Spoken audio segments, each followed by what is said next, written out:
Perdoné a mi esposo cuando tuvo un hijo con otra mujer, pero nunca imaginé cómo me traicionaría después. Durante mucho tiempo pensé que las historias de infidelidad eran simples. Que había un antes y un después.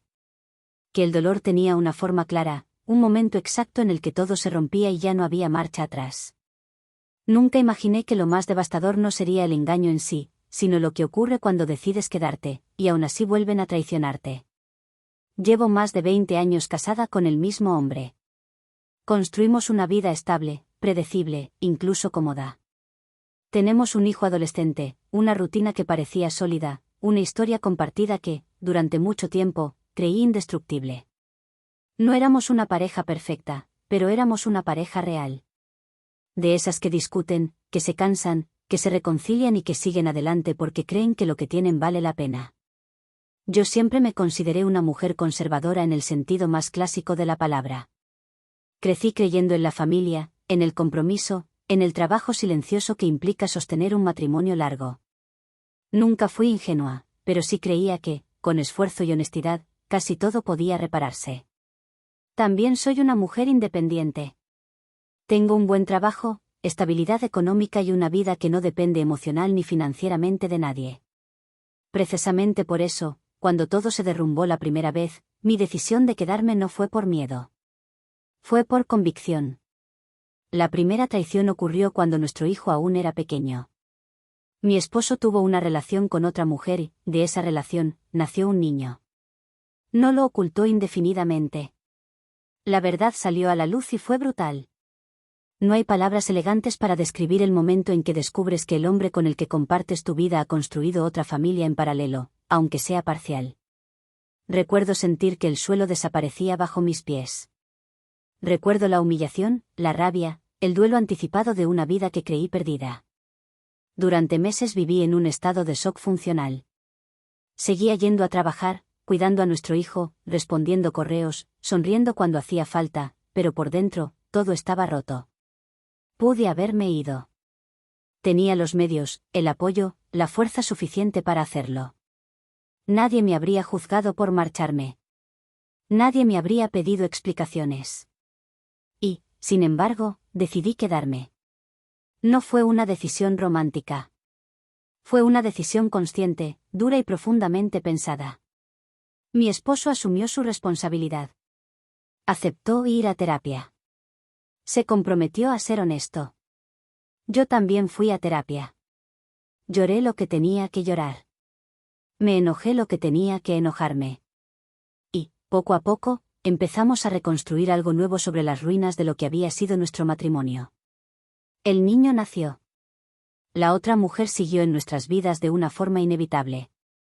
No hubo amistad, pero sí una convivencia civilizada. Había límites claros, conversaciones incómodas y una aceptación forzada de una realidad que ninguno de nosotros había elegido, pero que afectaba a un menor que no tenía culpa de nada. Yo hice un esfuerzo enorme por separar el daño que me habían hecho del bienestar de ese niño. No fue fácil, pero lo hice. Pasaron los años. Nuestro matrimonio no volvió a ser el mismo, pero tampoco fue una farsa. Hubo estabilidad. Hubo respeto. Hubo momentos de paz real. Nuestro hijo creció en un hogar que, aunque marcado por una herida profunda, funcionaba. Yo aprendí a vivir con una cicatriz que ya no sangraba, pero que siempre estaba ahí. Pensé que eso era lo que significaba perdonar, aprender a convivir con lo que nunca se olvida del todo. Llegué a creer que lo peor había quedado atrás. Pero me equivoqué. Porque nadie te prepara para la segunda traición. Nadie te explica lo que se siente cuando descubres que aquello que perdonaste nunca terminó de irse. Que la relación que supuestamente había quedado en el pasado seguía viva, oculta, alimentada en silencio. Que los años de terapia, los acuerdos, las promesas y la aparente paz no habían sido un nuevo comienzo, sino una tregua. Cuando empecé a notar que algo no estaba bien, no quise pensar en infidelidad. Ya habíamos pasado por eso. No quería vivir de nuevo en ese lugar oscuro. Me convencí de que eran imaginaciones mías, de que estaba proyectando miedos antiguos. Me repetía que no se puede vivir revisando el pasado todo el tiempo. ¿Qué había elegido confiar? Lo que no sabía entonces era que esa confianza iba a romperse de una forma mucho más cruel que la primera vez. Porque la primera traición destroza, sí, pero la segunda te obliga a aceptar algo mucho más doloroso, que no te engañaron una vez, te engañaron mientras te miraban a los ojos y te agradecían por haberlos perdonado. Y cuando finalmente entendí eso, supe que no habría una tercera oportunidad. No porque no creyera en el perdón, sino porque había aprendido, demasiado tarde, que perdonar no puede significar desaparecerte a ti misma. Aquí empieza mi historia. No la de una mujer engañada, sino la de una mujer que creyó en la reparación, y tuvo que elegir, por fin, salvarse. Actualización 1. Durante años me convencí de que la estabilidad que habíamos construido era real. No perfecta, pero suficiente para mantener junta a nuestra familia. Habíamos aprendido a convivir con una verdad incómoda sin mencionarla todo el tiempo. Nuestro hijo creció sabiendo que su padre tenía otro hijo, que existía otra mujer en esa historia, pero también creció viendo a sus padres funcionar como un equipo. Eso, para mí, era importante. Quería que entendiera que los errores no siempre destruyen todo, que hay decisiones complejas que no se explican en blanco y negro. Yo seguí con mi vida. Mi trabajo avanzó. Me volví más fuerte, más autónoma. No dependía emocionalmente de mi esposo como antes. De hecho, hubo momentos en los que sentí que era yo quien sostenía el equilibrio de la casa.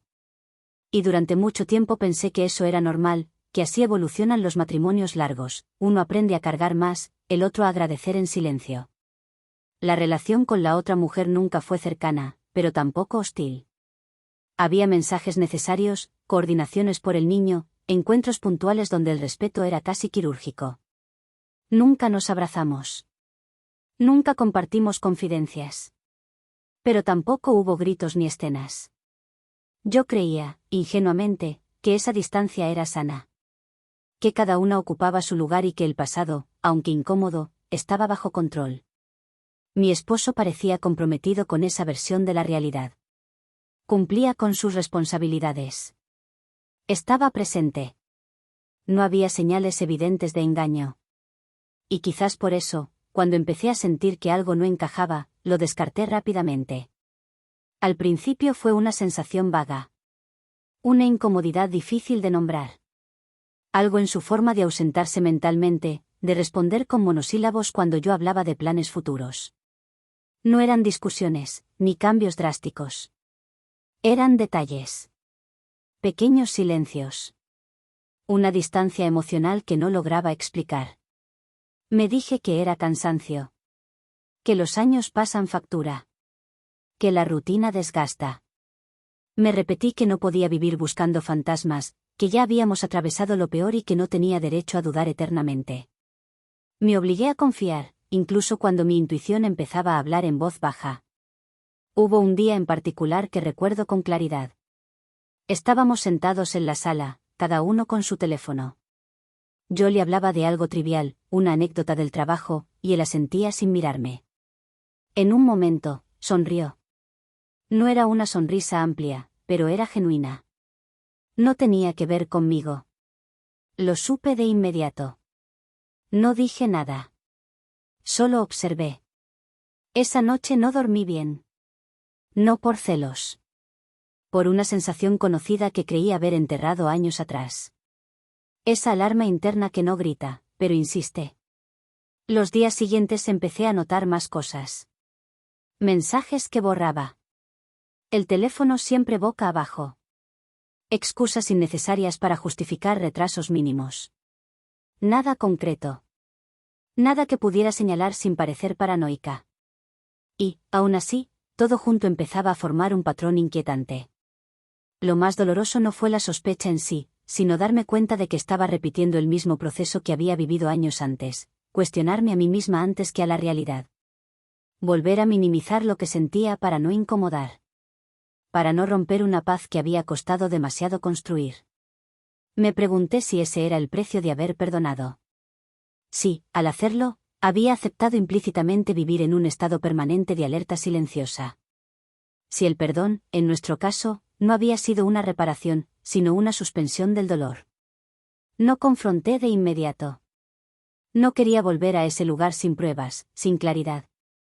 Me dije que si algo estaba pasando, saldría a la luz tarde o temprano. Y si no lo estaba, necesitaba protegerme de mis propios miedos. Pero la verdad no siempre llega de forma abrupta. A veces se filtra lentamente, hasta que ya no puedes fingir que no la ves. El día que confirmé mis sospechas no hubo gritos ni escenas. No fue un descubrimiento dramático. Fue algo simple. Casi cotidiano. Y por eso mismo, devastador. Vi un mensaje que no debía ver. No era explícito. No hablaba de sexo ni de encuentros secretos. Hablaba de continuidad. De confianza. De una cercanía que no pertenece a dos personas que, supuestamente, ya habían cerrado ese capítulo. No sentí rabia inmediata. Sentí algo mucho más frío, decepción profunda. No solo por la traición, sino por la mentira sostenida en el tiempo. Por haber compartido años de aparente sanación mientras, en paralelo, él seguía alimentando aquello que había jurado dejar atrás. Esa noche lo miré dormir y entendí algo que me tomó años aceptar: no estaba viviendo una recaída. Estaba viviendo la confirmación de que nunca se había ido del todo. Y ahí, en ese silencio pesado, supe que ya no estaba dispuesta a volver a reparar lo irreparable. No grité. No lloré de inmediato. Lo que sí hice fue empezar a planear. Porque esta vez no iba a improvisar mi dolor. Esta vez iba a protegerme. Y esa decisión, la de pensar antes de romperme, fue el verdadero inicio del final. Actualización 2. Durante los días siguientes actué con una calma que incluso a mí me sorprendía. No porque no doliera, sino porque algo dentro de mí ya estaba cansado de reaccionar. Había llorado suficiente en el pasado. Había suplicado explicaciones que nunca llegaron completas. Esta vez, no quería respuestas emocionales, quería hechos. Empecé a observar con atención. No desde la paranoia, sino desde una lucidez fría. Noté cómo se aislaba cuando recibía ciertos mensajes. Cómo su tono cambiaba al hablar de temas relacionados con el niño que no era nuestro. Cómo encontraba excusas para prolongar conversaciones necesarias que ya no tenían nada de prácticas. Un sábado por la mañana, mientras él se duchaba, su teléfono vibró sobre la mesa. No lo tomé de inmediato. No sentí urgencia. Solo lo miré, como quien observa algo que ya sabe que va a confirmar una verdad incómoda. Cuando finalmente leí el mensaje, no hubo sorpresa. Solo una certeza silenciosa que se acomodó en mi pecho. No hablaban como dos personas que solo coordinan horarios. Hablaban como quienes nunca dejaron de compartir una intimidad que no se apaga con el tiempo ni con la terapia. Había referencias al pasado reciente. Frases que implicaban continuidad.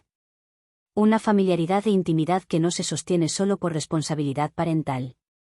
Cerré el teléfono y lo dejé exactamente donde estaba. Esa fue la diferencia más grande con la primera vez: no me precipité. No sentí la necesidad de confrontar de inmediato. No quería escuchar excusas pulidas ni promesas improvisadas. Ya conocía ese guión y ya estaba cansada. Esta vez necesitaba claridad interna antes de decir una sola palabra. Pasé el día funcionando en automático. Cociné, ordené, hablé con nuestro hijo de cosas triviales. Él me miraba con normalidad, sin saber que algo irreversible ya se había movido dentro de mí. Y fue ahí cuando entendí que lo que más me dolía no era la infidelidad en sí, sino la forma en que había sido capaz de sostener dos realidades paralelas durante años, mirándonos a los ojos a todos. Esa noche le pedí que habláramos. No elevé la voz. No lo acusé. No saqué el teléfono como prueba. Solo le pregunté algo muy simple. ¿La relación con ella terminó de verdad alguna vez? El silencio que siguió fue distinto a otros silencios. No era confusión. No era sorpresa. Era resignación.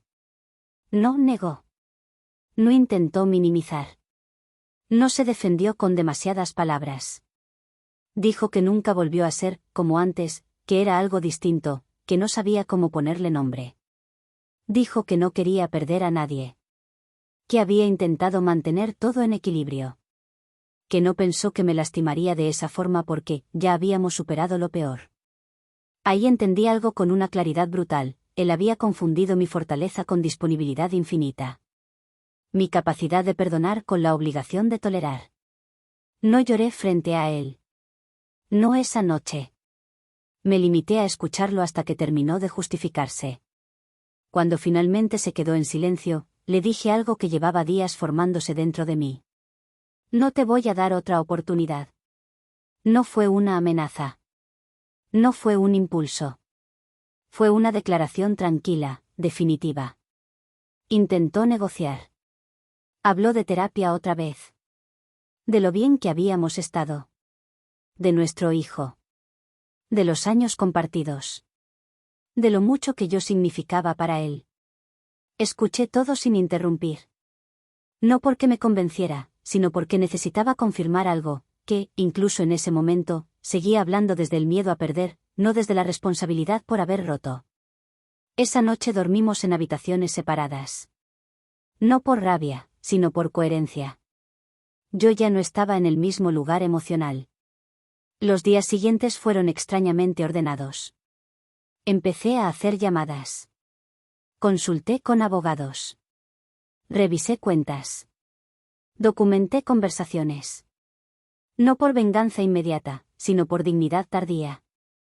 Había sido conservadora en mis valores, sí. Había apostado por la reparación, por la familia, por el perdón. Pero eso no significaba ingenuidad ni debilidad. Le informé que iniciaría el proceso de divorcio cuando todo estuviera preparado. No le pedí permiso. No le di fechas exactas. Solo establecí un hecho. Ahí fue cuando el miedo apareció en sus ojos. No el miedo a perderme emocionalmente, ese ya lo había tolerado antes, sino el miedo real, a las consecuencias, a la exposición, a la pérdida del control de una narrativa que había manejado durante años. La otra mujer también se enteró pronto. No por mí, sino porque él ya no podía sostener la ambigüedad. Hubo llamadas. Mensajes largos. Intentos torpes de explicaciones cruzadas. Yo me mantuve al margen. No necesitaba hablar con ella. Ya había aprendido que las conversaciones necesarias no siempre ocurren entre quienes uno espera. La verdadera venganza no fue gritar, ni humillar, ni destruir públicamente. Fue algo mucho más simple y más difícil, retirarme con claridad, sin caos, sin volver atrás. Fue obligarlos a enfrentar las consecuencias sin que yo me desdibujara en el proceso. El día que firmé los primeros papeles sentí tristeza, sí. Pero también una calma que no había sentido en años. No porque el dolor hubiera desaparecido, sino porque ya no estaba negociando conmigo misma. No perdí una familia ese día. Perdí una ilusión que llevaba demasiado tiempo sostenida solo por mí. Y por primera vez desde que decidí perdonar, entendí que la verdadera traición no fue la segunda infidelidad.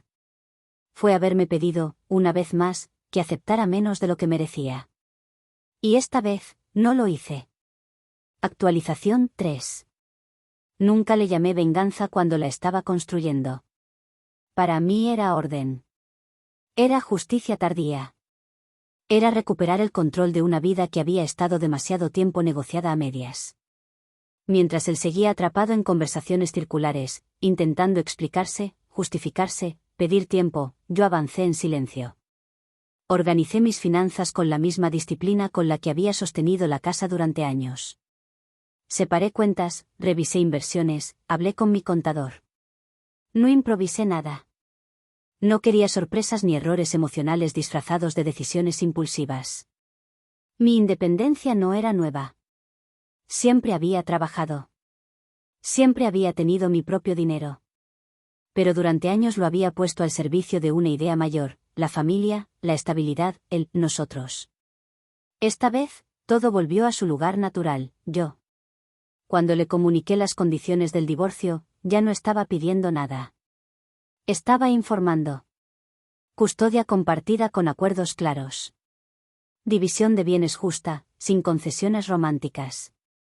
Responsabilidades económicas bien definidas, sin zonas grises donde esconderse después. Fue la primera vez que me miró como si no me reconociera. No tienes que ser tan dura, me dijo. Después de todo lo que hemos vivido. No respondí de inmediato. Me tomé el tiempo. No porque dudara, sino porque quería elegir bien mis palabras. No estoy siendo dura, le dije. Estoy siendo justa a diferencia tuya, y eso es lo que pasa cuando se acaba el amor que sostiene los privilegios. Ahí entendí algo que me dolió más de lo que esperaba. Él había contado con que mi carácter conservador, mi apuesta por la familia y mi pasado de perdón jugarían a su favor una vez más. No estaba preparado para esta versión de mí. Para una mujer que no gritaba, no suplicaba, no negociaba desde el miedo. La otra mujer intentó contactarme. No con hostilidad, sino con una cortesía incómoda, casi hipócrita. Dijo que quería aclarar las cosas, que no había sido su intención lastimarme, que todo era más complejo de lo que parecía. No le respondí. No porque no tuviera nada que decir, sino porque ya no tenía nada que discutir. La historia entre ellas y él se sostenía sola. Yo ya no formaba parte de ese triángulo. Nuestro hijo adolescente fue quien más me preocupó. No le oculté la verdad, pero tampoco lo cargué con detalles que no le correspondían. Le expliqué que su padre y yo ya no íbamos a seguir juntos, que no era su culpa, que lo amábamos igual. Me escuchó en silencio, con esa madurez incómoda que aparece cuando los hijos entienden más de lo que quisiéramos. Una noche me preguntó, casi en susurro: ¿vas a estar bien? Lo abracé con una fuerza que no recordaba tener. Sí, le dije. ¿Y tú también? El proceso fue largo, sí. Hubo días de nostalgia, recuerdos que aparecían sin permiso, momentos en los que me pregunté si no habría sido más fácil seguir fingiendo. Pero cada vez que esa duda surgía, recordaba el mensaje leído en silencio, la confirmación sin disculpas, la forma en que me pidieron, una vez más, que entendiera. Y se me pasaba. La verdadera venganza fue verlo enfrentar una realidad que ya no podía controlar. Una relación paralela que ahora tenía que existir a la luz del día, sin la comodidad de una esposa que sostenía el equilibrio. Una dinámica que, sin mi amortiguando conflictos, empezó a mostrar grietas propias. No porque yo lo deseara, sino porque así funcionan las historias construidas sobre mentiras. Yo, en cambio, empecé a vivir con una ligereza nueva. No inmediata. No mágica. Pero real. Recuperé espacios, amistades postergadas, rutinas que había abandonado para sostener una paz falsa. Mi trabajo floreció de una manera que no esperaba. No porque antes no fuera capaz, sino porque ahora toda mi energía estaba en un solo lugar. No me volví desconfiada. No me volví cínica. Tampoco me volví amarga. Me volví honesta conmigo misma. Entendí que perdonar una vez fue una decisión alineada con quien yo era entonces. No me arrepiento de haberlo intentado. Pero también entendí que hay segundas oportunidades que no son actos de amor, sino pruebas finales. Yo di la mía. Él eligió qué hacer con ella. Y cuando llegó el momento de elegir de nuevo, esta vez no elegí salvar la relación. Me elegí a mí. No cerré esta historia con odio. La cerré con dignidad. Y eso, después de todo, fue lo que terminó de sanar lo que apenas había empezado a repararse.